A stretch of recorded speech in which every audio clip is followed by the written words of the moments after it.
Should light up, shouldn't it? Mine's working. I'm going to go get a...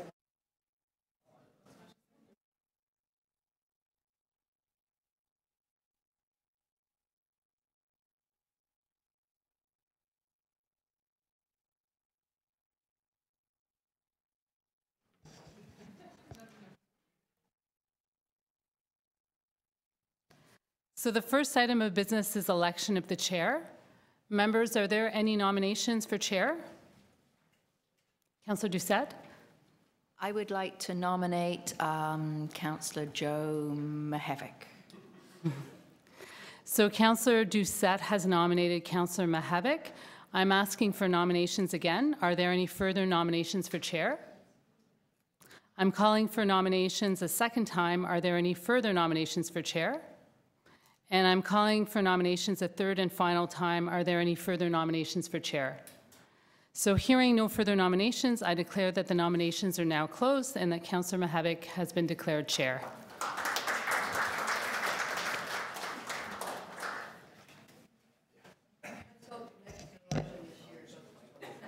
That's right. If only this could happen in October, then that would be so good. And you know why we have to do that? This is a function of the Health Protection and Promotion Act. There's a clause that requires that the board chair and vice chair be elected every year. So welcome to meeting number 24 of the Board of Health. To both members present and to the public. For those in the room here, there's a screen at the back that gives real-time updates concerning where we are at the agenda. And you know, if you're not here, if you're at home, you can also follow us at www.toronto.ca/council. It's live streamed. And I've been known to actually follow councils and committees when I've been in other parts of the world. You can just kind of do it anywhere. Not council, but committee meetings. The Board of Health gratefully acknowledges it is meeting on the traditional territory of the Mississauga of the New Credit Nation, the Haudenosaunee, the Huron-Wendat, and home to many diverse Indigenous people. Are there any declarations of interest pursuant to the Municipal Conflict of Interest Act? Seeing none, confirmation of minutes, November 27th, moved by Angela Johnson. All in favor, opposed if any, that's carried. We'll go through the agenda. Well, let's do number 24.2, election of vice chair for 2018 Board of Health. I would like to nominate Sarah Doucette as vice chair. Are there any other nominations? Going once, going twice, going three times. Congratulations, Sarah Doucette, vice chair. Okay, number 3 of 24.3 is 2018 Board of Health committees and appointments. Through a bit of pushing back and forth, we have all our positions filled except for Alpha. So Alpha, so when we get to it, if you could be thinking, it's a great body. It's the body that brings together the public health agencies across Ontario. And they're a great resource, lots of opportunity to learn, lots of opportunity to lead there and to network with boards of health and other folks across the province. So you may want to be thinking of that, but we'll get to it when we get to it. 24.4, Toronto Overdose Action Plan Implementation. We have a presentation from the Medical Officer of Health, so we'll hold that for that purpose. Mr. Chair, would it be possible to have 24.9 dealt with at the same time as 24.4? Absolutely, it would be. So we'll deal with them. You'll hold 24.9. Yeah, and if it can be dealt with at the same time. Any objection to that? Seeing none, okay. 24.5, towards 5% by 2035, renewal of smoke-free Ontario strategy. No holds, noting, of course, that Toronto has been in the forefront of many smoking strategy over the last 20 years. And we have taken the rate, geez, I can remember when it was in the upper 20s, now it is around 10%. And that is frankly one of the biggest success of urban public health agencies in the province, of course, as well, that we have brought that number down. And now the goal is to get to 5% and within the next generation, and that's noble and laudable and very doable as well. So motion to approve that, maybe Trustee Glover. All in favor, opposed if any, that's carried. Appointment of the Associate Medical Officer of Health. On purple paper, you have the appropriate changes. So move the suggested motions or actions in the purple paper, moved by Councillors Doucette. All in favor, opposed if any, that's carried. Number 24.7, Toronto Action Plan to Confront Anti-Black Racism. It's here for information, unless someone wants to do something with it. It has received the consent of council. Okay, why don't we deal with it now? My one question is it actually in the 2018 budget? Good question. Not yet. Tomorrow, executive, then council. We hope. Fingers crossed. Okay, so that was my one question, so the answer is not right now. Thank you. Okay, so a move to receive. All in favor, opposed if any, that's carried. Maybe moved by Councillor Layton. That's number 24.8. Is Lynn Adamson? I've known her for so long and from the peace movement. She's the one deputant here. So I did get a call with some of the folks in the peace movement, and they are asking that given that a resident of the City of Toronto received the Nobel Peace Prize, that's Tsuko Thurlow on this, and that was the occasion of the motion going to council, she wanted to come and a group of others wanted to come as well to speak to the item. They can't come because one of them is Tsuko herself is under the weather, so they would like us to defer this to the April meeting of the Board of Health. But I don't see Lynn here, so if you don't, we'll move it, and if we have to open it, if she really insists that she wants to speak now rather than in April, then we'll reopen it if that serves people's pleasure. So defer to the April meeting of the Board of Health, moved by Councillor Fletcher. All in favor, opposed if any, that's carried. If Lynn comes and really insists that she speaks, then we'll reopen it to hear her deputation. But she, yeah, okay. Yeah, maybe she's found out about it, yeah, okay. Okay, great, and 24.9, the drug amnesty boxes at music festivals and other events. We'll consider that when we consider 24.4. So we'll go to the top of the agenda.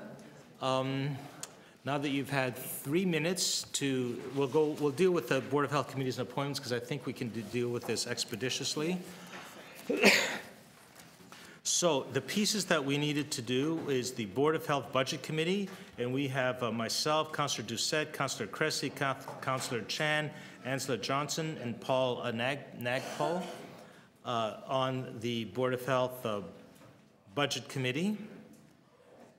Alpha Board of Directors, let's pause that for a sec. For the Toronto Urban Health Review Panel, we are looking for one person, either councillor or citizen member of that panel, and Peter Wong, who has declined to work further on Alpha, having done good work there and learned a lot. And maybe Peter, I can impose upon you to tell us the virtues of being on the Alpha Board of Health section. Thank you, Dr. Joe. Alpha is the organization which helps with governance of and providing resources for all the health units across Ontario. I think there are 35 units, Toronto being the largest unit, but there are many small units with very few resources, but play an integral part in public health across Ontario. So as the representative from the City of Toronto, you will have an opportunity to understand the barriers and the difficulties that other smaller units face throughout Ontario. You know, their geographic, their population, differences, socioeconomic differences, and importantly, governance differences and problems faced through governance. So they provide modules and help with that. And it gives a great understanding and exposure of what happens throughout the whole of Ontario, and a very good learning experience about public health in Ontario. Thanks, Joe. Stacy, you've had your eyes opened there. You're oh, great, great. Okay, so we have Stacy Berry. Is anybody else interested? Is anyone else interested? Okay, so we're putting Stacy Berry in there. So I will read out the names, this being the first meeting of the year, and we have to get reorganized every year here. So the motion is to approve the staff recommendations amended by this following column, and I'll give this to the clerk. So Board of Health Budget Committee, myself, Councillor Doucette, Councillor Cressy, Councillor Shan, Angela Johnson, Paul Nagpal.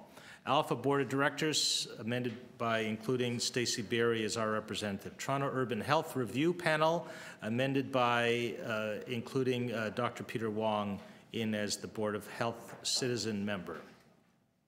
And the MOH Performance Appraisal Committee, myself, Councillor Doucette, Councillor Shan, Stacy Berry. Yes.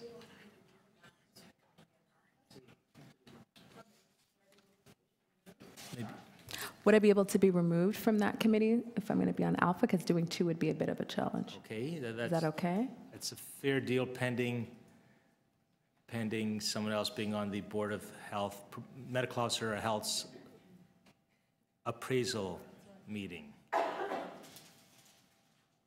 Yes? Dr.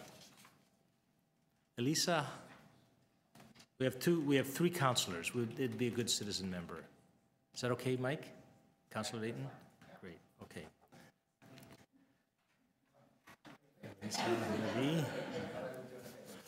Okay, so the last piece, Medical Officer of Health Performance Appraisal Committee, myself, Councillor Doucette, Councillor Shan, and Elisa Levy.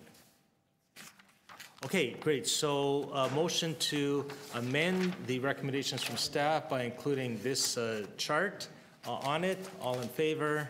Opposed, if any? We are organized for the year. Okay, so we have then, really, frankly, the presentation from staff. We have one deputant. So we'll hear the presentation from staff first. We'll hear the deputant, take it in, and take it from there. Dr. DeVille. Okay. Thank you, Mr. Chair. So in front of you, you will see that I'm going to be presenting this afternoon on an update on the implementation of the Toronto Overdose Action Plan. And before I launch into my presentation, I just want to say that while I am the one who's here presenting, over at the back of the room is Susan Shepherd. She will be driving the slides, as it were. And not only does she drive the slides, but frankly, she drives a significant amount of the work with respect to the Toronto Overdose Action Plan. She does not do this alone.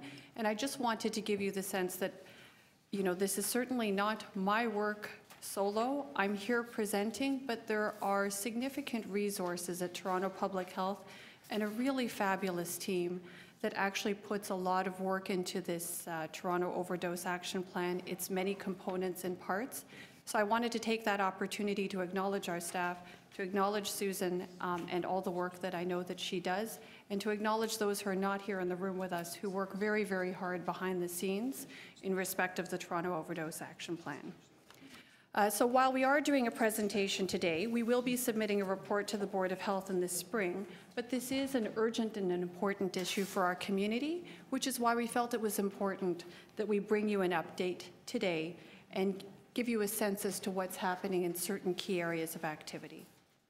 So just to give you a little bit of background, you probably will recall that the Board of Health approved the Toronto Overdose Action Plan in March 2017. So not quite a year ago, but getting close.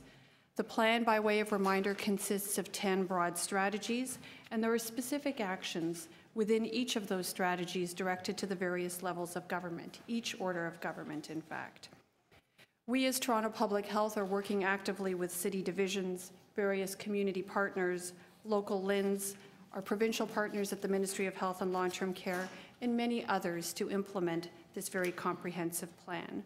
And I can also advise you that our federal and provincial government partners have taken action on this issue over the last year and taken quite a bit of action on this issue over the last year. So moving into more specifics, one of the things that you've heard us talk about several times as we talk about the Toronto Overdose Action Plan is that we continue to have challenges with respect to accessing real-time data. And despite the fact that we're having these challenges, we're continuing, very much to work on this issue with our partners. I can tell you that the multi-sectoral Toronto Overdose Early Warning and Alert Partnership was convened last January, and it continues to meet to this day so that we can share information amongst the key partners working in this arena. We worked with members of this group to develop the Toronto Overdose Information System, and this is available on our website, and I would encourage you to have a look on our website to see what kinds of information are available. You'll note that on that website, we regularly update all sorts of opioid-related data, and we do try to keep it as current as possible.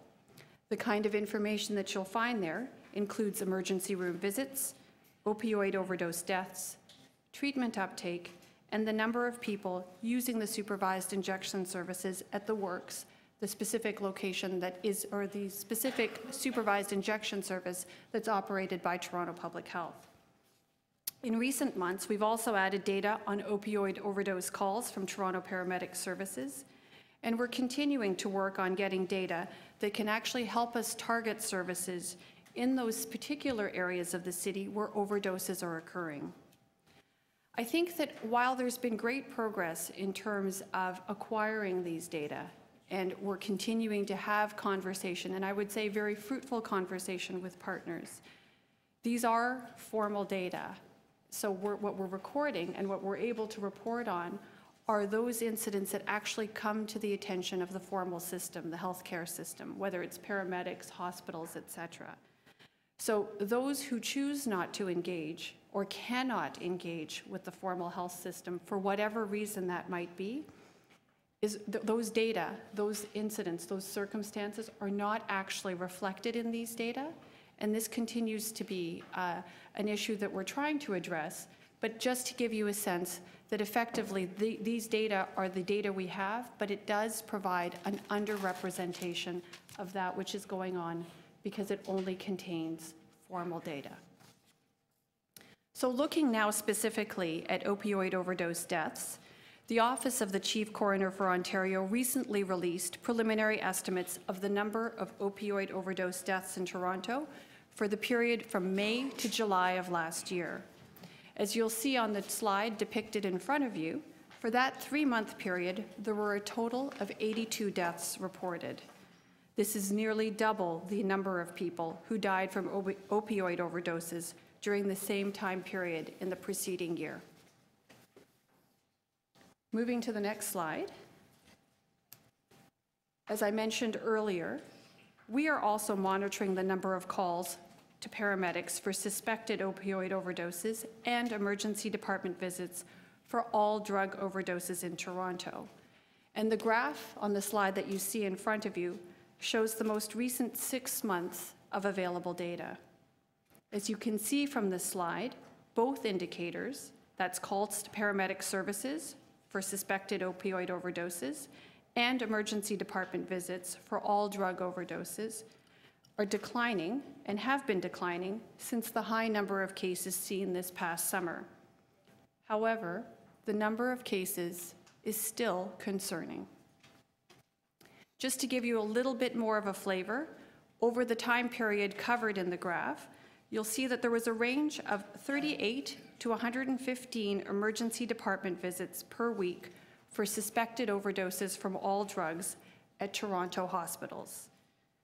And the similar range for paramedic services and the calls that they received for opioid-related overdoses or suspected opioid overdoses range, so that those calls ranged between 31 to 111 per week, including at least 94 fatal cases during that 5-month period of available data. Moving on to the next slide, again, giving you a bit more of a sense as to the kind of data that we're reporting out in respect of drug overdose in Toronto. What you see here is a map showing the location of opioid overdose calls received by Toronto Paramedic Services over the last 5 months of 2017. This map actually depicts the locations where paramedics made contact with individuals, which may in fact be different from the location of where the 911 call was initiated. So as you can see, our preliminary findings premised on these data that we report on our website show that there are areas of high density of cases of suspected opioid overdoses that actually result in calls to paramedic services. And again, the last 5 months of 2017. So when you see the portions of the map that are yellow, that suggests that that's an area where there haven't been a lot of interaction specifically between paramedics and those with suspected opioid overdose. And the darker the color, going all the way to the dark purple, shows the areas that represent the areas where the most contacts are made between paramedics and those with suspected opioid overdose.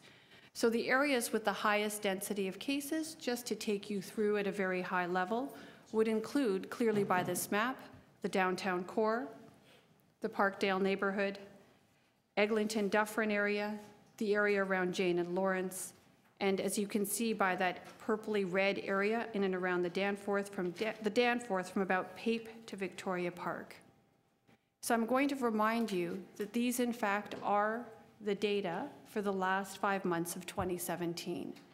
Even during that last 5-month period of 2017, there is some degree of variability with respect to the number of calls that are generated or the interactions between paramedics and suspected opioid overdoses that varies from location to location. And in fact, we're showing you these 5-month data, and I think you can expect that the geographic patterns will vary over time, and even within the time window that we've prepared and that we're demonstrating to you, there is some fluctuation and variability.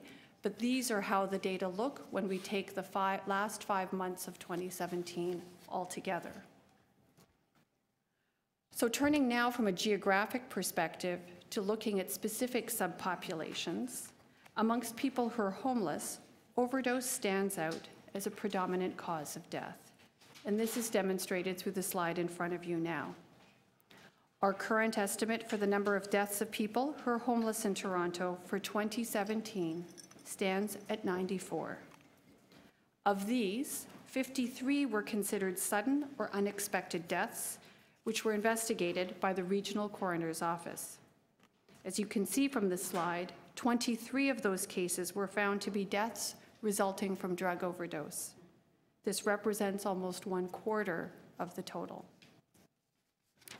Updated information on the deaths of homeless people for all of last year, 2017, will be made available this week on our website, and I'll be reporting additional information on this issue to the board in April. So turning now to the next component of the Toronto Overdose Action Plan, we can now talk a little bit about public education and what we have done and what we have in mind in Toronto Public Health in terms of activity. So we know that this is an important part of our action plan, and we are in the process of securing an agency so that we can actually develop and launch a public education campaign. This requires a particular kind of expertise. As you can well imagine, one of the main components and one of the main reasons for which we would want to undertake this kind of public education campaign is to actually reduce the stigma associated with substance use to help reduce risk factors for overdose. Hence the need to actually acquire some specific expertise from an external agency. It's a complicated issue. Stigma, as I know many of you around this table will understand, is not a simple issue to dispel. It's not a simple issue to address, but it's important and requires expert communication, advice, and skill. We also made sure that information and resources were sent out to particular subpopulations.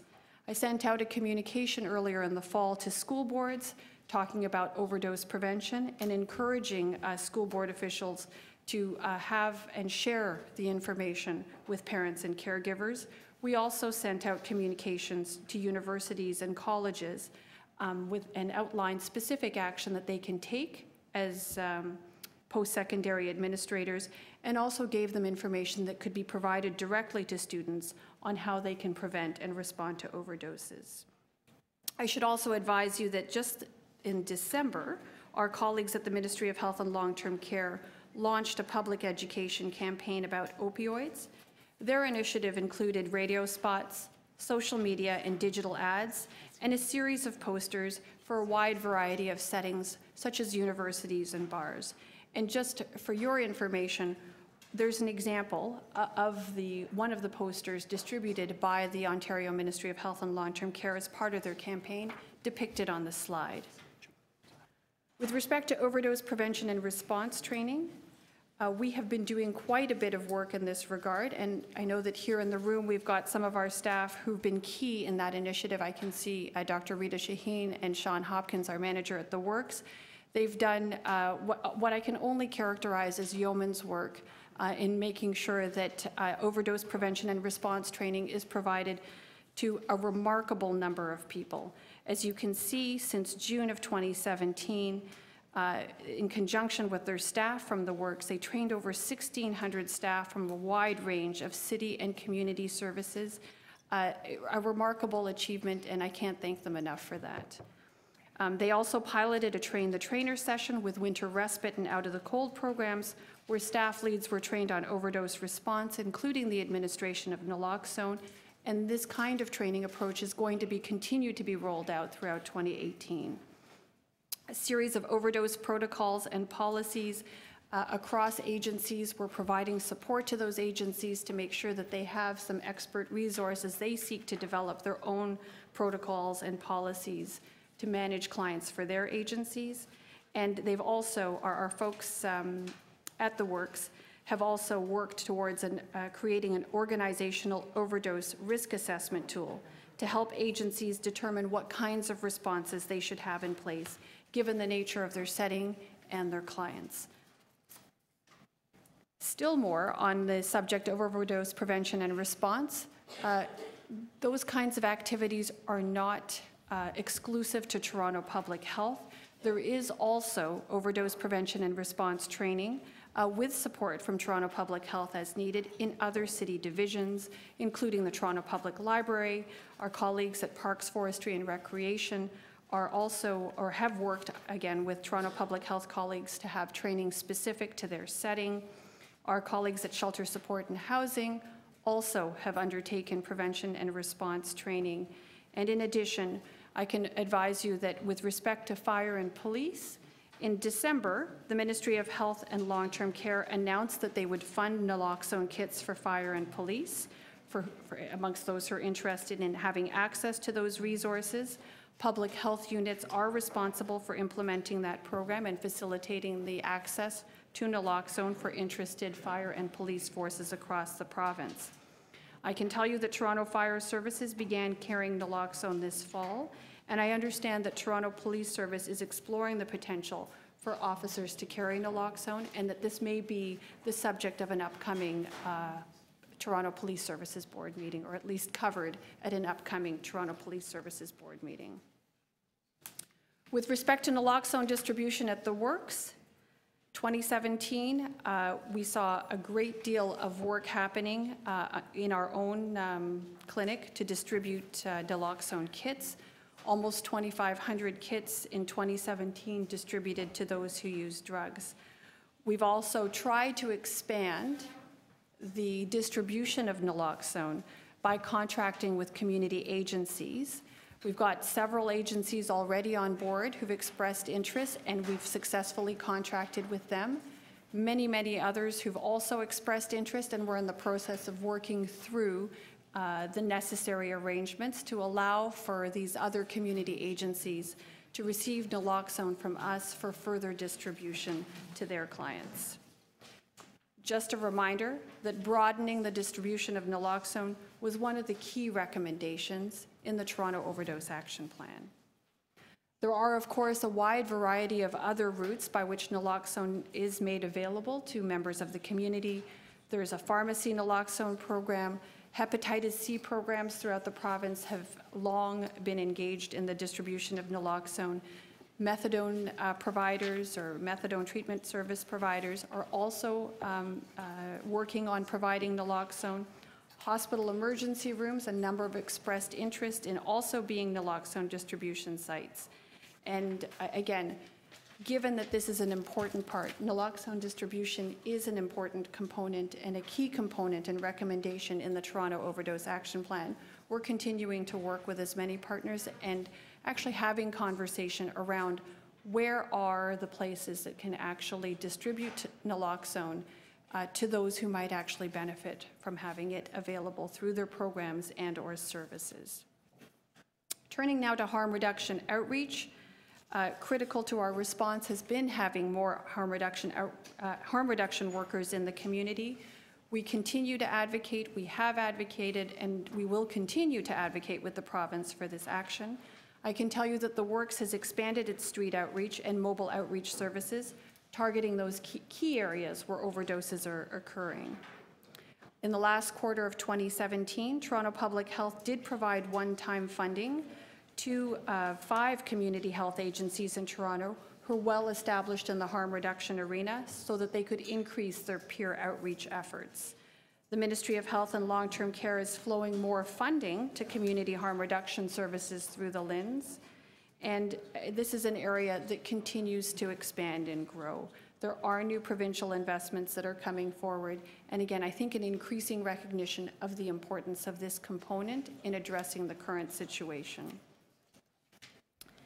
Just to give you an update with respect to the Good Samaritan Overdose Act, you may recall that in 2017, the federal government passed the Good Samaritan Overdose Act, which protects people, I should say, from arrest for drug possession at an overdose scene.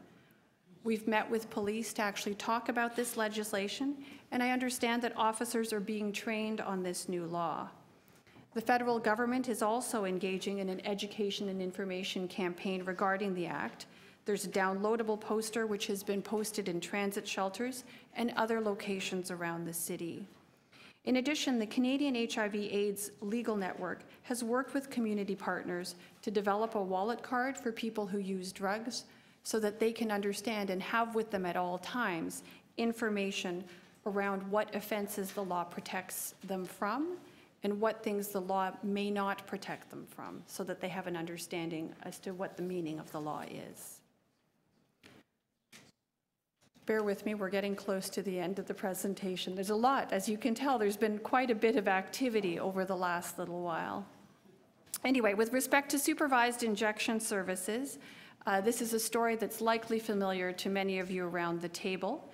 At Toronto Public Health, our interim supervised injection services opened on the 21st of August, and the permanent supervised injection services opened on November the 8th. It is currently operating from 10 a.m. to 10 p.m. Monday to Saturday, and it's anticipated that we'll be operating 7 days a week starting in March. So just to give you a sense as to the usage of this particular supervised injection service, between August 21st and the end of December 2017, there were 1,977, so just under 2,000 client visits to the supervised injection services at the Works at Toronto Public Health. There are, of course, other supervised injection services provided in the city. South Riverdale Community Health Centre opened their supervised injection service on November 27th of last year, and it's anticipated that the supervised injection services at Queen West Community Health Centre and at Fred Victor's Queen Street East location will open in February of this year. Unfortunately, I don't have a precise date, but we're hoping that sometime in the not too distant future, and we're looking at the month of February right now. Turning now to overdose prevention sites. These are facilities that have been operating for some time in other jurisdictions in Canada, most notably British Columbia and Alberta. And they're seen, and I think we should see them, as part of the continuum of strategies in order to respond to the overdose crisis. I think what has drawn our other partners and other jurisdictions around the country towards opening these particular services is that, in fact, they can be opened much more quickly than supervised injection services. So it's an important part of the continuum. We have to have a wide variety of strategies to address the situation, which has many, many dimensions to it.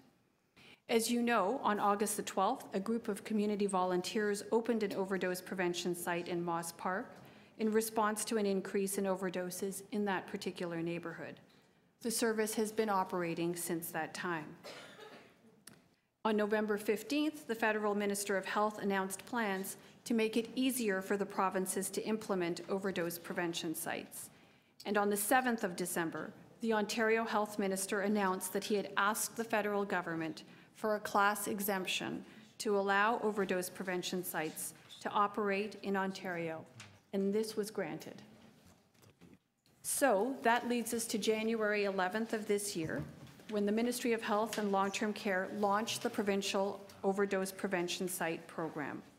There are a number of organizations in Toronto that have expressed interest in providing this emergency service, and will endeavor to keep you informed as we hear about which services are actually approved to operate under the ministry's new auspices.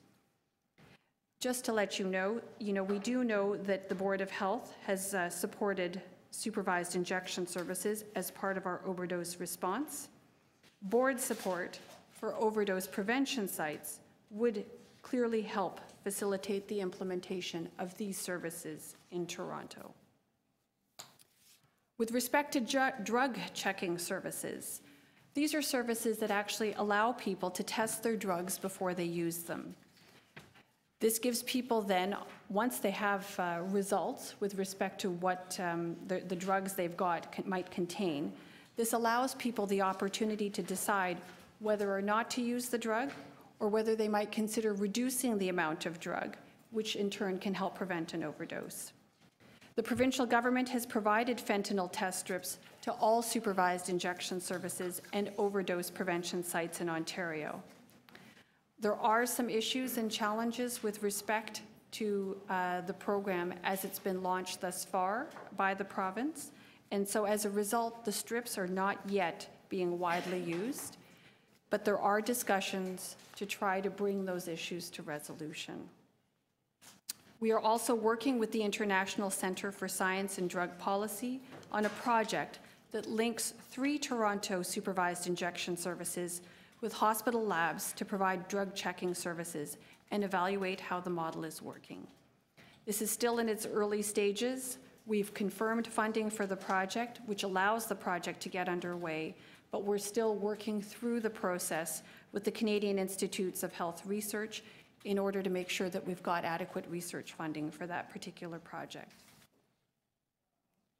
And then in December, Health Canada released a short application form to allow drug checking services at supervised injection services, which will make it easier to get the federal approvals needed. Treatment services, something to which the province has committed more funding for. This is something that clearly is in undersupply, I would say, here in our city. We have collaborated on a webinar about options, such as pharmaceutical heroin, looking for other methods, recognizing that if a significant component of our problem is a toxic or a dirty drug supply, then actually exploring different options outside of supervised injection services and overdose prevention sites would include something like ensuring a cleaner drug supply, something that we're actively talking with other partners about and seeking to learn from other jurisdictions that have gone ahead and proceeded with this route. We're also working with community and health partners on strategies to implement a wide variety of treatment strategies, including low-threshold models. I think I would be remiss if I didn't talk to you about the Indigenous overdose strategy. With respect to overdose and our Indigenous community, we recommended through the Overdose Action Plan the need for a separate process led by an Indigenous facilitator to develop a specific overdose prevention and response strategy for Indigenous peoples in our community. I'm happy to tell you that the Toronto Central LHIN recently confirmed funding for this initiative, that a facilitator has been hired, and we're now working with her, our Indigenous facilitator, on a consultation plan with the Indigenous community so that we can understand what would best meet their needs. And we'll report back to the Board of Health in the spring on the results of that collaboration. So, with respect to the Overdose Action Plan, you may recall that one of the key strategies, one of the 10 strategies, was adopting a public health approach to drug policy. And we had promised to undertake or host a community dialogue on a public health approach to drug policy. When we were actually developing the Overdose Action Plan, a strong theme that emerged through the community consultations was the need to decriminalize and even regulate drugs. So we've been working on actually having a community dialogue to further explore this issue. And we have a diverse steering committee to help us figure out how best to establish and implement that community dialogue process on this topic. And we'll be reporting back to the Board of Health in June on this particular and very important public policy issue. So that takes me to the end of a long presentation. I would like to thank you for your attention, and I'm happy to take any questions you may have. All right, questions? Councillor Cressy. Well, thank you, Eileen, for the presentation, and thank you, Susan, I'm sure, for creating the presentation, and for both of you for doing all your good work. Just one point of clarification on your presentation, and then a couple brief questions. I guess the clarification, the slide where we went through opioid overdose deaths and the monthly opioid overdose deaths, May to July. Yes. I just want to, so do I understand this correctly, that in 2016, over those 3 months, there were 44 fatalities, opioid-related overdose deaths, whereas it was 82 in 2017? That is correct, and those are data from the Office of the Chief Coroner of the province. Now, do we have that 12-month data for 2016 and 2017? Not yet. Okay. Through the chair. Do we have, and if we don't have it at your fingertips, not to worry, but do we have January through to July data for those 2 months? Not organized in this fashion. Okay. But when we come back to the board, my hope is that, and again, part of these, one of the challenges is that data needs to be cleaned properly. Yep. And we'd like to make sure that we're reporting appropriately. So as you can see, it took quite a bit of time, and I know that our colleagues at the Office of the Chief Coroner have been working very hard on improving their system and improving the timeliness for data. Okay. So we'll be in touch with them to see what we can get and whether we can get it in a more timely fashion. Okay, that would be helpful, thank you. As we look ahead to 2018, I know that your team at Toronto Public Health are doing a lot of work related to expanding harm reduction services, looking at both supervised injection as well as overdose prevention. Do we have a sense on what the next steps are for that? Are there community meetings that are going to be held? When do you anticipate coming back with an update to this board on the outcome of those, as time is of the essence as always? So I think I can tell you that we have definitely planned to come back to the board in June for sure with an update and a more formal report on that which has happened on the Overdose Action Plan. Let me put it to you this way. With respect to overdose prevention sites, you know, the sands have shifted as they constantly do shift. The December announcement from the province and the launch of the new program in January actually has made things, frankly, much easier for community agencies. It's made overdose prevention sites a much more tangible reality for many, many community agencies. Yeah. So we would like to see what kind of uptake we're going to get, what kind of interest might be expressed by community agencies. And my understanding is that our partners at the Ministry of Health and Long-Term Care will keep us informed of the interest that's there. So in the meantime, we're actually using our data to help inform which areas seem to be the areas where there's much activity, and we're working with community partners to try to make sure that there are services, specific services for those areas. So I get that, to bring it back to that point there, so yes. Is the work that the Toronto Drug Secretariat is doing now to assess both the need for those harm reduction services, which communities need them, how the response is going to be, what services are going to be requested, what are the next steps and the timelines for those pieces. I know as a councillor in my ward, Yes. in some communities, I've had agencies reach out to me and work with the city. So I just want to understand what those steps are. So as far as I see it, what we're doing is we're conversing with community partners, both through the Toronto Drug Secretariat and Toronto Public Health, trying to understand who has actually put forward requests to host overdose prevention sites, and then go for, once we actually have a map of where the activity is and what services are going to be in place, we're then in a better position to actually speak to what's next. Perhaps what I might do is, in terms of specific timing, I might just ask Susan to step in and offer you a little more specific advice, as she has more direct connection than I do. Yeah, so the plan right now is to try to get the better data that we have. We're pulling that together and going out in targeted meetings with communities across the city, with agencies and service providers to say, these are where the overdoses are occurring in the community, and here's the kind of range of options to think about in terms of better responding to the needs in your area. So it could be expanding your harm reduction outreach, could be implementing overdose prevention sites or supervised consumption sites, and that our team would be there as a resource to support them in submitting their applications and that sort of thing. So we do want to do a targeted conversation in particular in those areas where we're seeing overdoses occurring. So if I refer to this map that was shown, which was quite telling, that while I see a very high concentration of overdose density in the core, I recognize that there are also higher areas. I see it, on Jane, at Victoria Park, on Eglinton. Absolutely. So that's where we want to go, and we're strategizing right now about what's the best way to do that to reach those communities, including maybe some of the non-traditional service providers who we don't work with, to try to pull them into a conversation.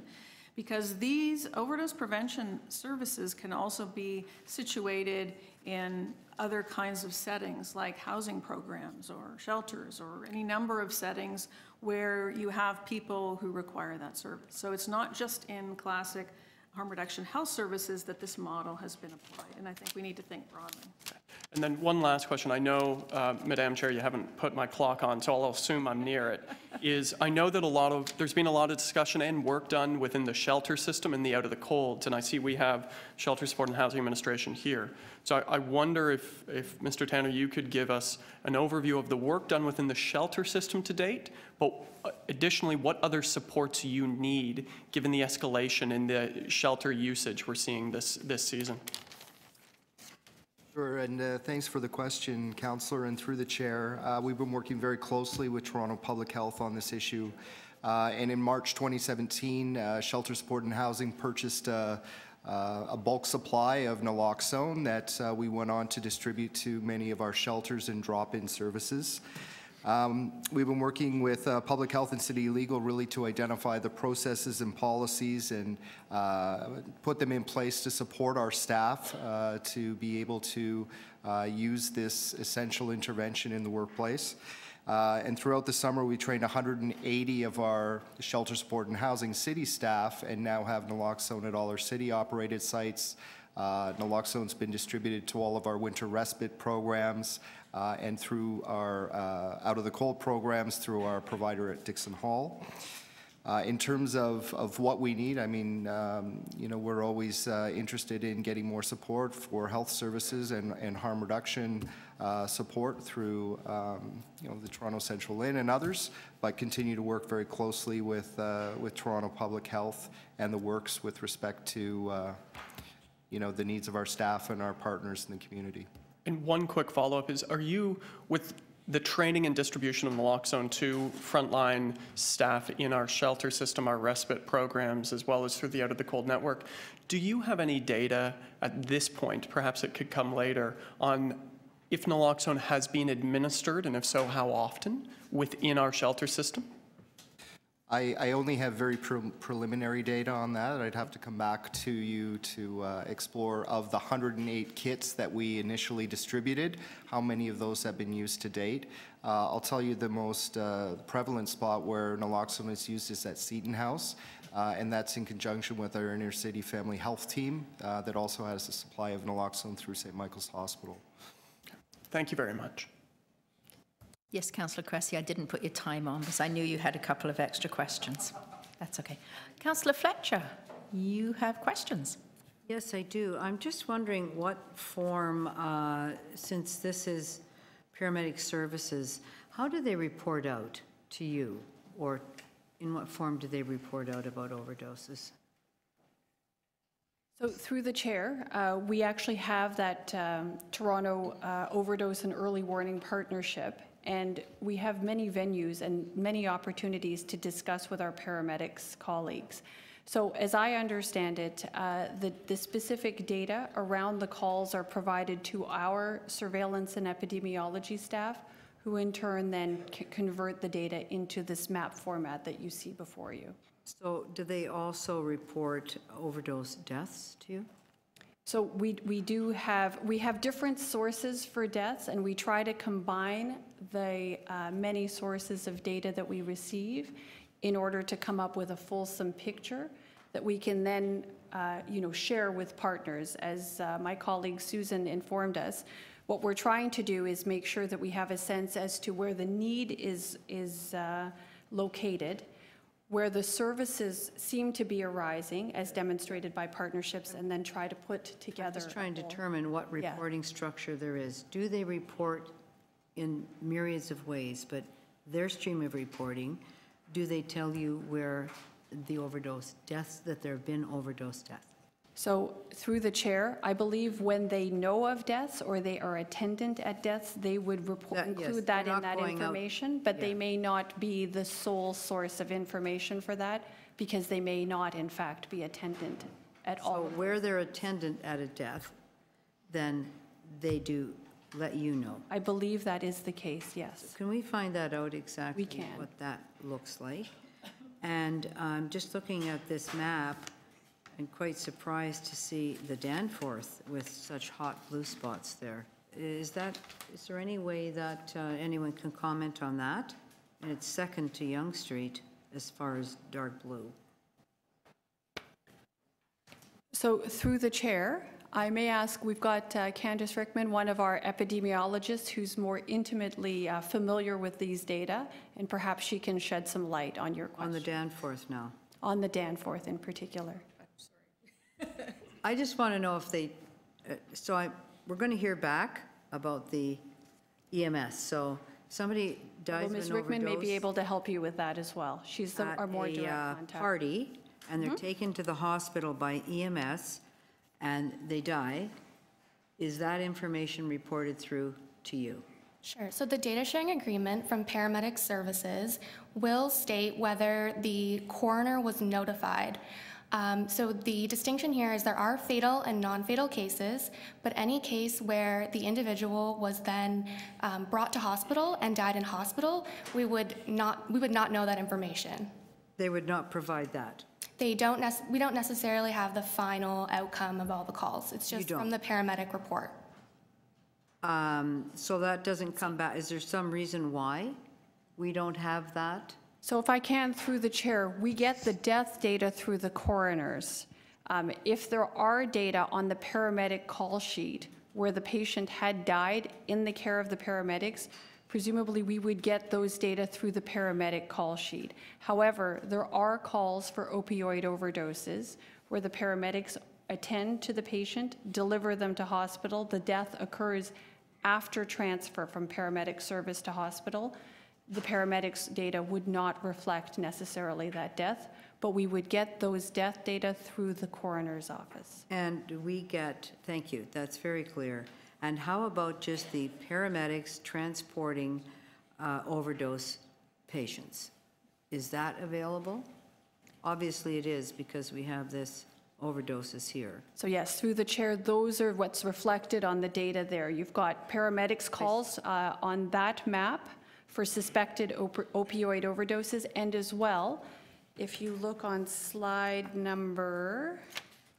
So you get, public health gets suspected, but it's only opioid overdoses. Opioid-related, yes. You don't get drug overdoses, or those who are transported for a suspected drug overdose or a drug overdose to public health for other types of drugs. So, no, what we do get are, through the chair, calls to paramedic services for suspected opioid overdoses and emergency department visits for drug-related overdoses, all drugs, not necessarily, not exclusive to opioids. But you don't have the paramedic information for those drugs that aren't opioids. That's And correct. is there a reason why you don't have access to that or you don't collect that? So if I can, through the chair, my understanding is that that's not subject to our data sharing agreement at this stage of the game. Is that what that is? So we'd have to ask for data sharing that went broader than simply opioids. Is that correct? So the data sharing agreement started at the beginning of August, and paramedic services working with us were able to add to their data collection method to pull out the opioid overdose suspected calls. And so at this time, those are the only ones that we receive. So I guess, did we ask, just question here, sorry for, I have to get to the bottom of this. You can see, I think we should all understand, is that our data sharing agreement, did we ask for all drug overdoses, including opioids, or did we only ask for opioids in our data sharing agreement? So through the chair, we asked specifically for the opioid-related calls. So if we wanted to understand the broader picture, as far as drug overdoses are concerned, we would have to, you would have to renegotiate that with EMS. Yes, we would. Okay, thank you. Next, we actually Well, have trust. my Oh, question on the sorry. Danforth didn't get answered because we got into that. So I guess I'd ask that one. So sorry, if you could repeat that, Councillor Fletcher, if you, the question was, Well, I'm looking at the map and I see a hot spot, Young over to Bathurst, very big. And then the next blue area is the Danforth between the river and Victoria Park. And I'm wondering what is that all about? so through the chair, I think that's an excellent question. I'll be very upfront.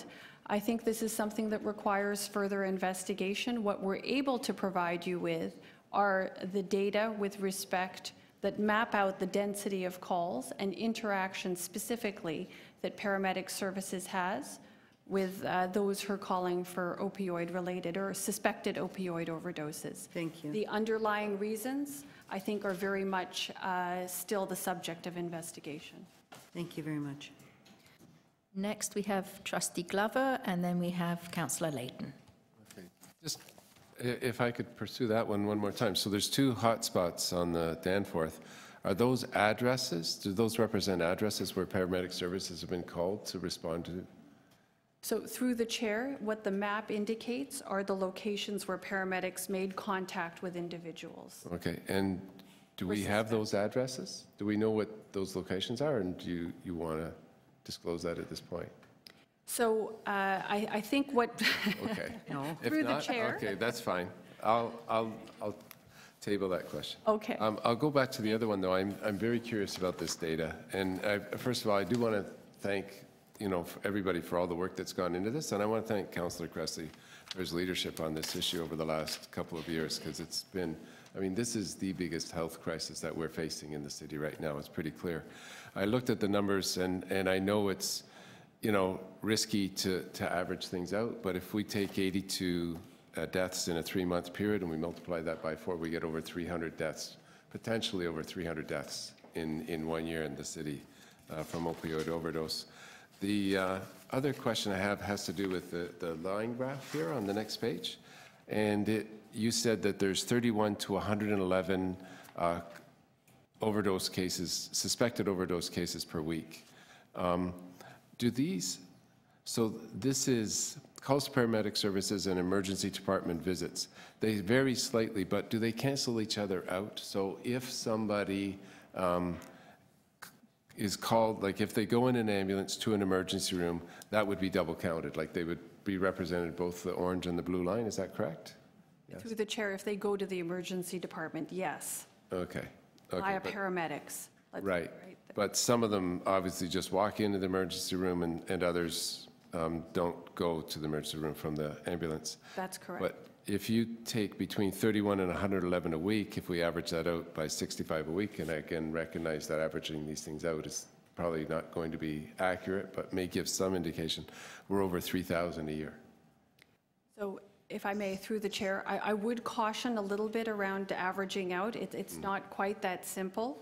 But I would, again, point out that with respect to, you're absolutely right. There is reason to be concerned, and we were concerned, and we continue to be concerned around opioid overdose deaths.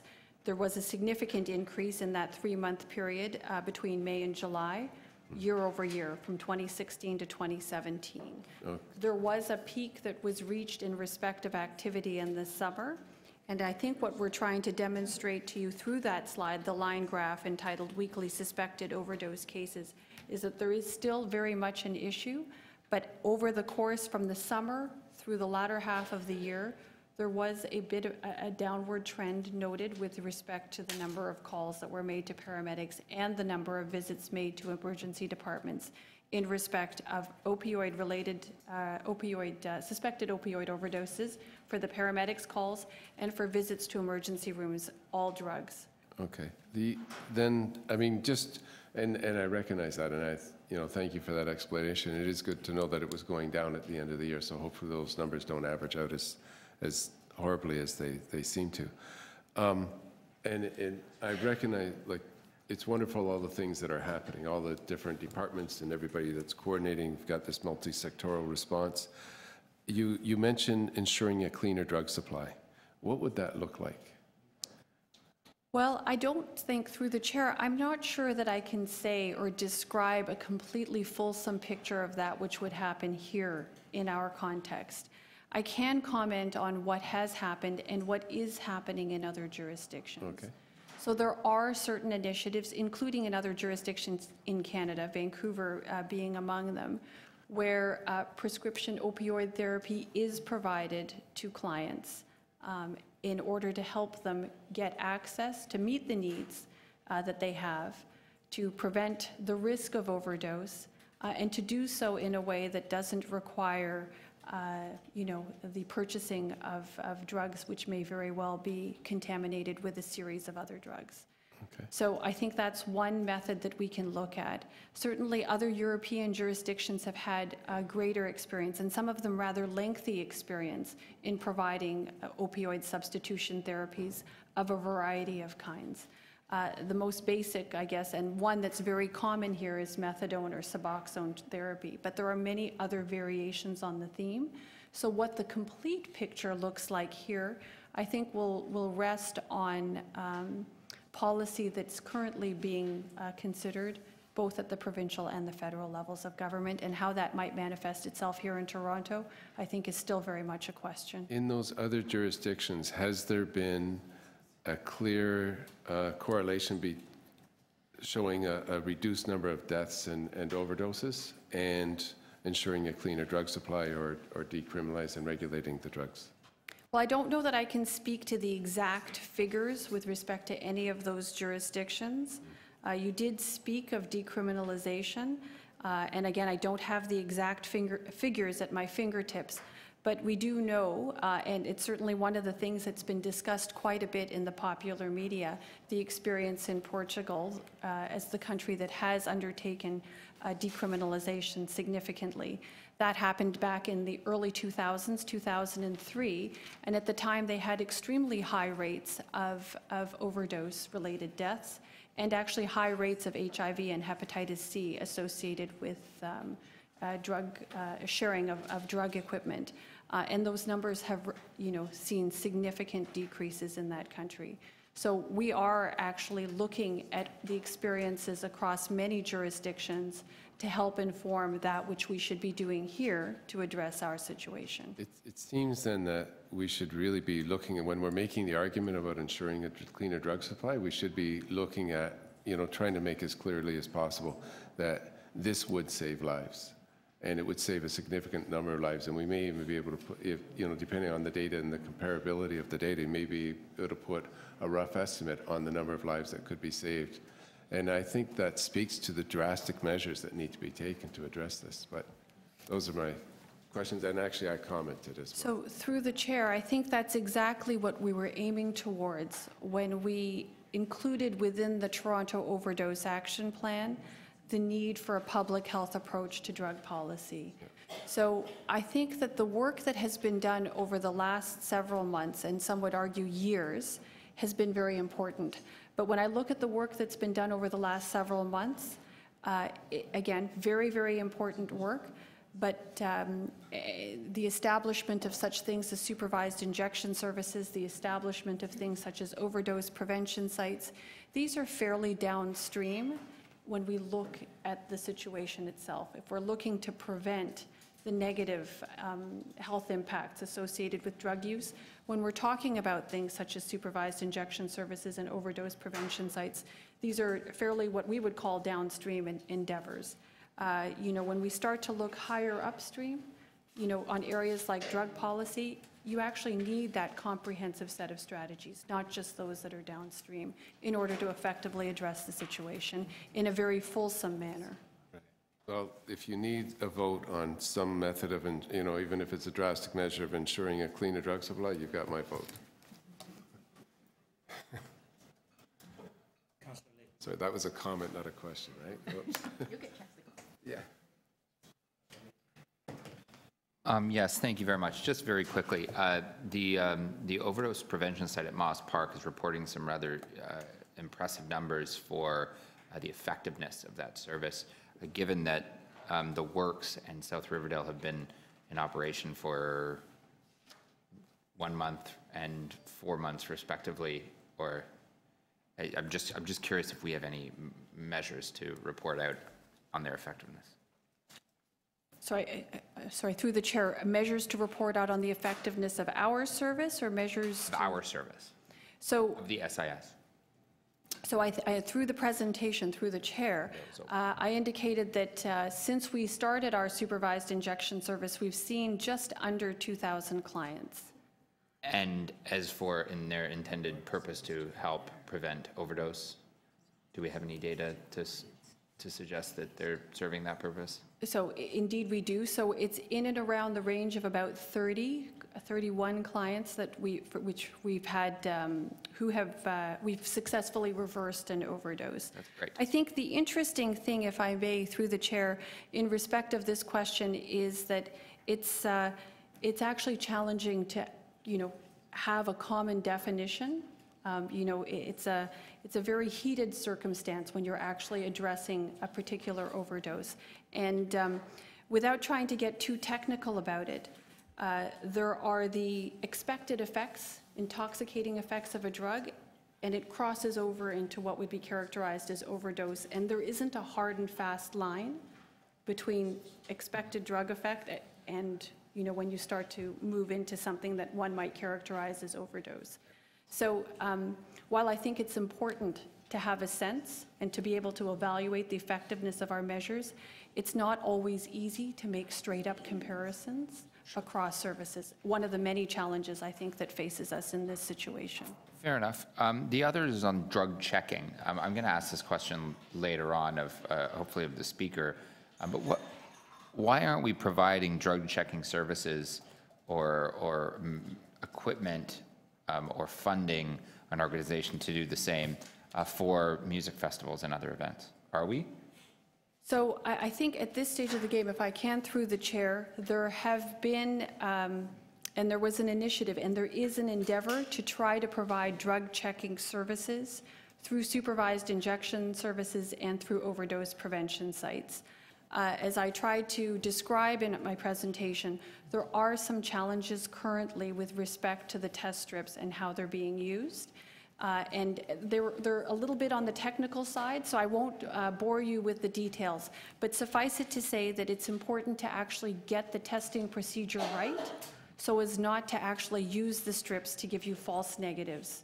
You know, what you want to do is to have a reliable, accurate test that gives the user some sense of security around, does the drug actually contain harmful substances, so that they can then make informed decisions around what they choose to do. Either not use the drug or use a smaller amount or use it in a slower more measured fashion so as to minimize the risk of overdose. So the challenge has been making sure that you're getting accurate information. I would suggest that it's, while the notion of testing theoretically is a good thing to go forward with, it has to be done right. Otherwise, if it fails and it's not done well, it's not a reliable test, I wouldn't promulgate it for broader use in a wide variety of settings, including music events. So we're not the first jurisdiction to struggle with this. There are other jurisdictions that in fact already are using drug testing, Portugal being probably the most notable. Australia, I understand, has also undertaken this. Many jurisdictions. And why is it that we're struggling with the process or the testing method? So through the chair, as I understand it, we have a particular issue with the testing kits that we've got here on site. This is done at the provincial level, so I don't know that I can speak in great detail to the challenges that they've had and why they have particular test kits. But suffice it to say that there are groups, including those who are working in the supervised injection services, actively in conversation with our provincial partners to try to resolve those issues so we can actually get accurate testing available. It strikes me that if there's something wrong with the test kits, there's a pretty easy answer. Just go get what they're using in another jurisdiction and bring them here.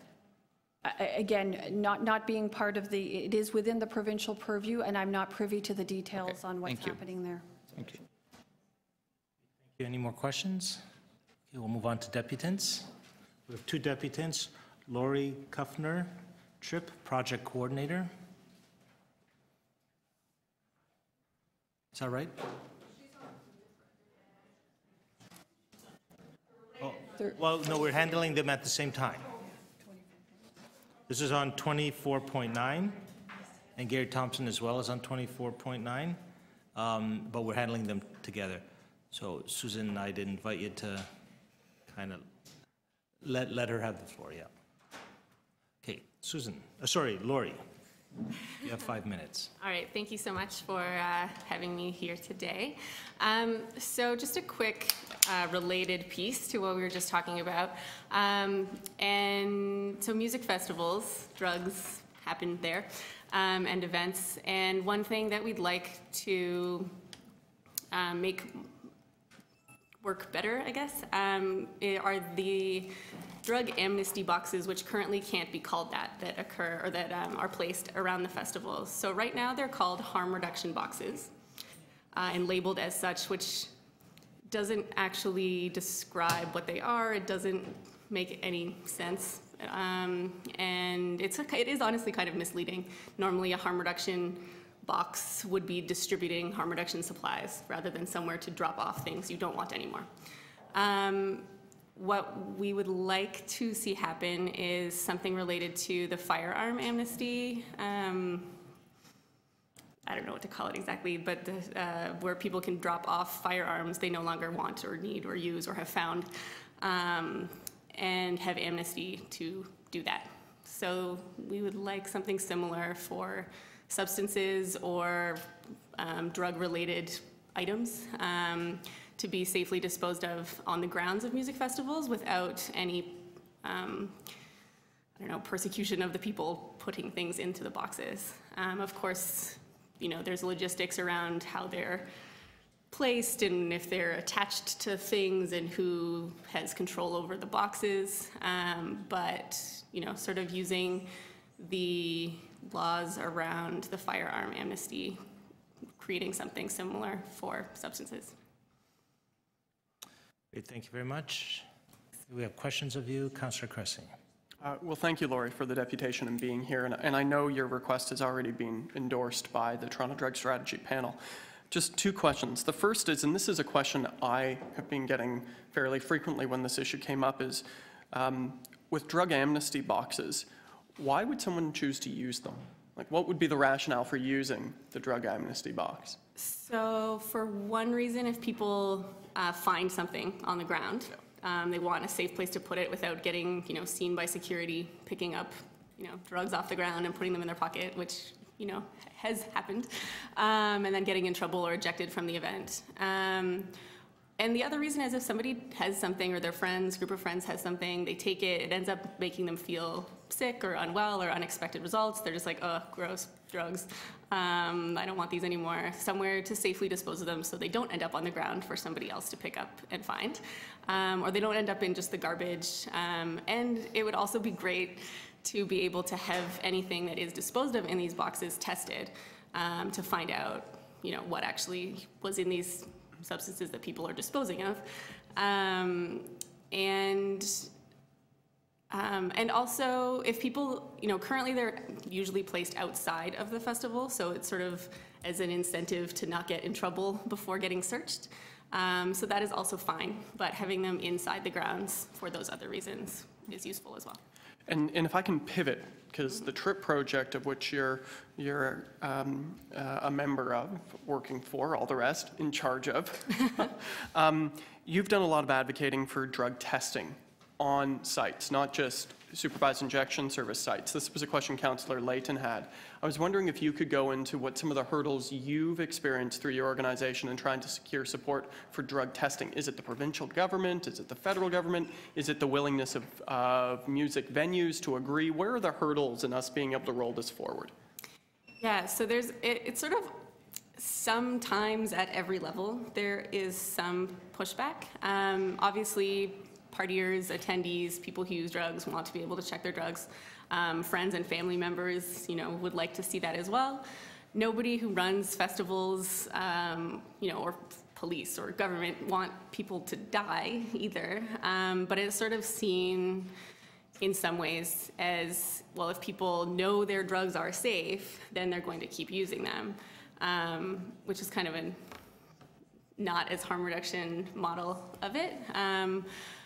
Or of thinking, but currently the biggest issue is really the venues or the promoters and their insurance companies. And agreement with police on site. So a lot of the events that happen on city or provincial or government property require a certain number of police officers on site. Totally makes sense. But for us to have a big "we're testing drugs here" sign and the police just sort of putting their blinders on around that isn't going to happen. So there has to be some kind of agreement with, official top-down kind of approach, okaying that there is going to be drug checking on site, because currently that can't happen without that agreement. So there's a multi-jurisdictional approach that needs to be undertaken here. Correct. But drug testing on sites, they have been implemented in other Canadian jurisdictions, have they not? Yes. So usually they happen on private property. Right. Where there's an agreement with the local security or the security company, and then the local police may or may not interact with the drug checking services. Most notably at Shambhala in British Columbia. Okay. They've been doing it for 20 years. They have a great history, a huge, backlog of data around what kinds of interactions they're able to have with people with this service, and the reaction to the local police, which has been largely positive. Okay. But yeah, it does come into a bit more of a top-down approach. With us being a city-funded group, we can't go against the laws either. So, thanks. Thanks, Laura. Thank you. Any other questions? Thank you very much for your presentation. Our next deputant is Gary Thompson.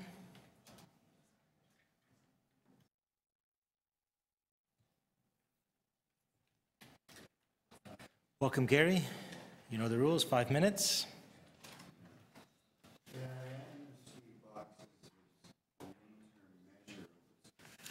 It's causing people stigma, they go to a concert and, jeepers, I'm using drugs, makes them feel guilty, and stigma that drug prohibition is causing the problems in the first place. And I could suggest maybe that you treat people, train people for overdoses at concerts along with these Amnesty boxes. So you empower someone. When you empower someone, then they feel worth, because what's happening from the report on the overdoses, it's happening to homeless people, the most disenfranchised of us all. So if we can empower the disenfranchised, then we're saving lives there too. That's about it. They've covered it. Great. Thank you very much, Gary. Are there any questions? Seeing none. Great. Okay, to speak, and folks, we're speaking to both 24.4, is it? 4 and 9. So if you want to take a little extra time, feel free. Councillor Cressy. Well, thank you, Mr. Chair, and I have two motions, if they could be placed. The first motion, they have to be placed on the screen. So the first motion is a request for our Toronto Public Health Drug Secretariat to convene those series of meetings that Susan Shepherd talked about, partnering with frontline harm reduction organizations, the Harm Reduction Alliance, and Toronto Community Housing to discuss the expansion of supervised injection. That should read supervised injection, not self-injection, and overdose prevention sites. If that could just be edited there, please, to the clerks. And then the second motion, if it can be placed, that the Board of Health support the implementation of overdose prevention sites as part of the continuum of response. This is in response to our MOH's call, which I heard that this would be helpful. Let me just say a couple things very quickly, because we as a board have spent a lot of time on this, and you don't need a long speech from me. First of all, I just want to start by thanking our Toronto Public Health staff. That when you think about the amount of work, the whole team, from the Toronto Drug Secretariat and Susan and her team, right on up to our MOH, Eileen and Jan Houston, and before them, Barbara, and before them, Dr. McEwen, the whole amount of work on this file over 3 years, and I should single out in particular Sean Hopkins at the works. It has been relentless, it has been life-saving, and it's something to behold. And I just want to thank our Toronto Public Health staff team for being on the front lines and saving lives.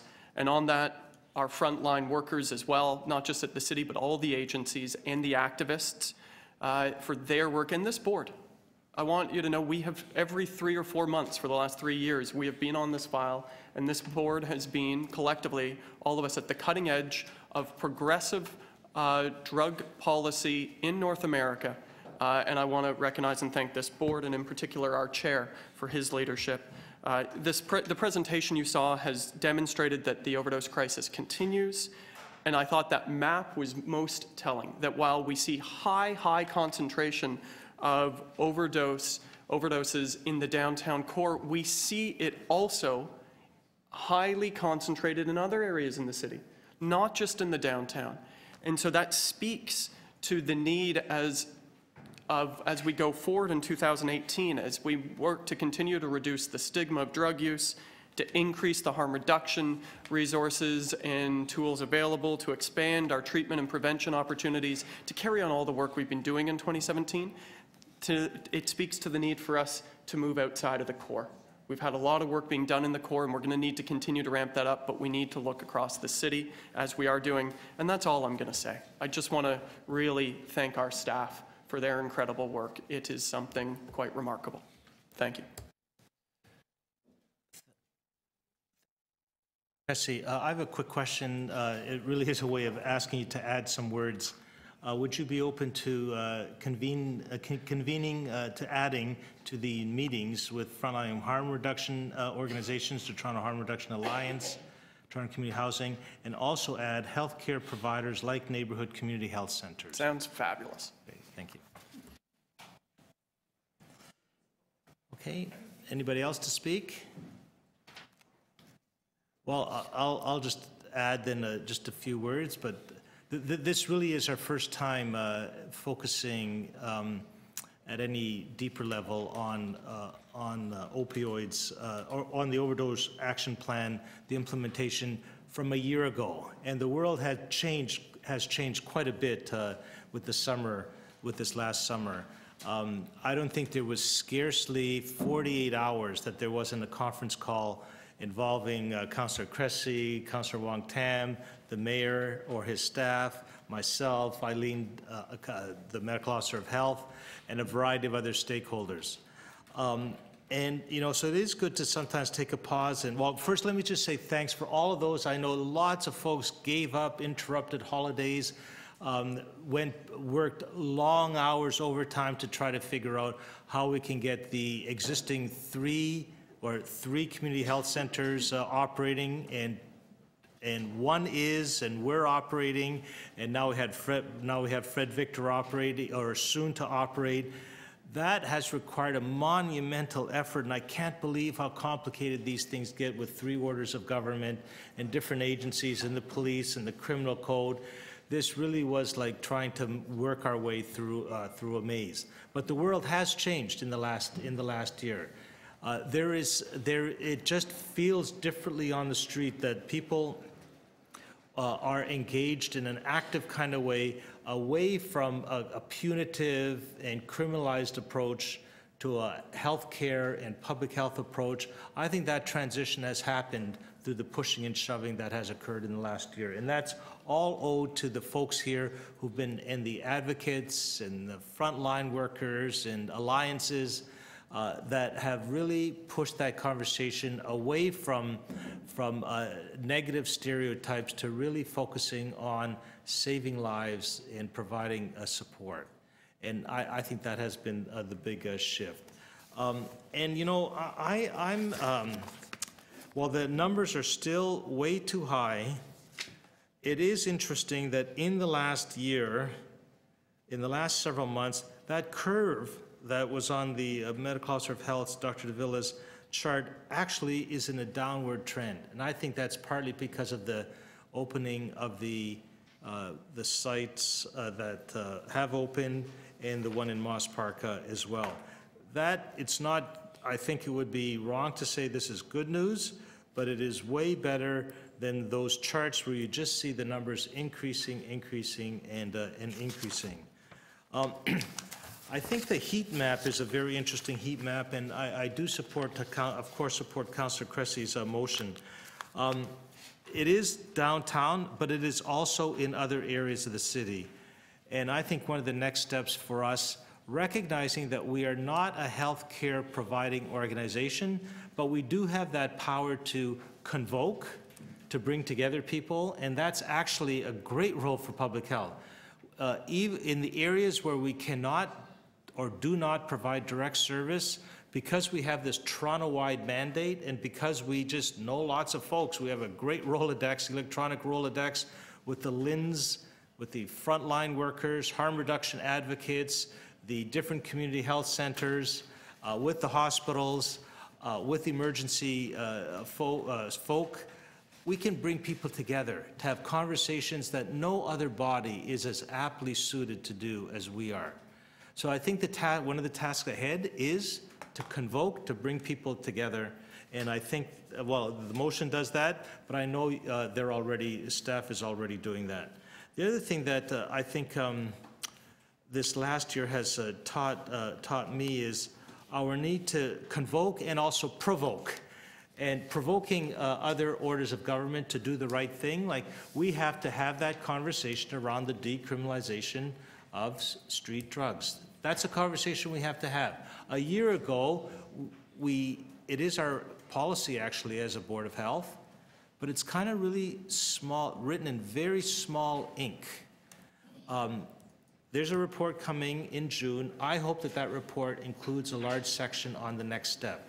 When you have so many drugs laced with fentanyl, a different approach is required. All the approaches that we've around harm reduction, they are affecting the net result of the fentanyl lacing all these drugs. We have to go up that river, as we do very well in public health, to say, how can we be even more preventative than we are now? So I hope that that report is bold.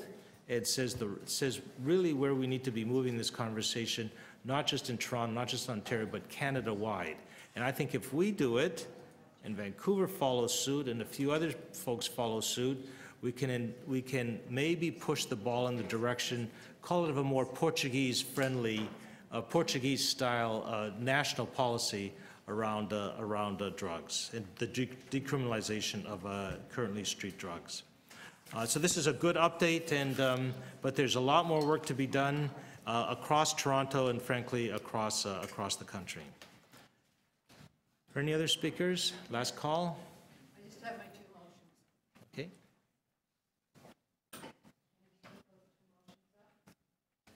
One in particular, I just want to know about the party drug overdoses, which I've been trying to get information on for a while. And it's up there. And then also, I'm concerned about the Danforth and looking, as we say, we're going to prioritize responses to hotspots. It's obviously a hotspot that nobody really realized. So I'd like to see that we're moving quickly on that. I was at South Riverdale the other day, and that area was not brought up, which I thought interesting. Didn't know about that. So I'd like And of course, you would want to do this as part of a Toronto-wide strategy, but don't miss Danforth, is what you're saying. Well, it is in blue. Yes, yes. In blue, and And other areas are in blue as well. the whole central downtown's in blue, so. Yes, Okay. light blue, yes, and Parkdale, that's correct. But I'm just making sure that that's on the radar of local organizations to get at that. Okay, anybody else? Okay, so do we need to separate on any motions? Feel free. So it's to receive the presentation from staff and the two motions by Councillor Fletcher and the two motions by Councillor Cressy. This is with respect to point 4, 24.4, and we'll do 24.9. All in favor of all of that? Opposed, if any? That carries. And then number 9, the motion there is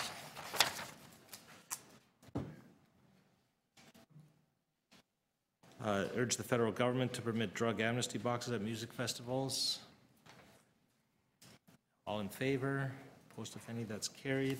There's one more item before you go. Requires a motion to add new business. You have the sheet in front of you, the pink sheet, moved by Councillor Cressy. All in favor? Opposed, if any? That carries. Do you want to speak to the item, Councillor Cressy?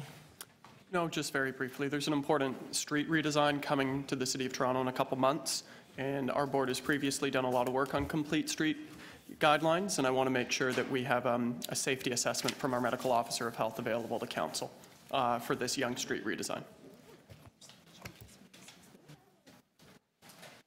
Okay, any conversation, questions?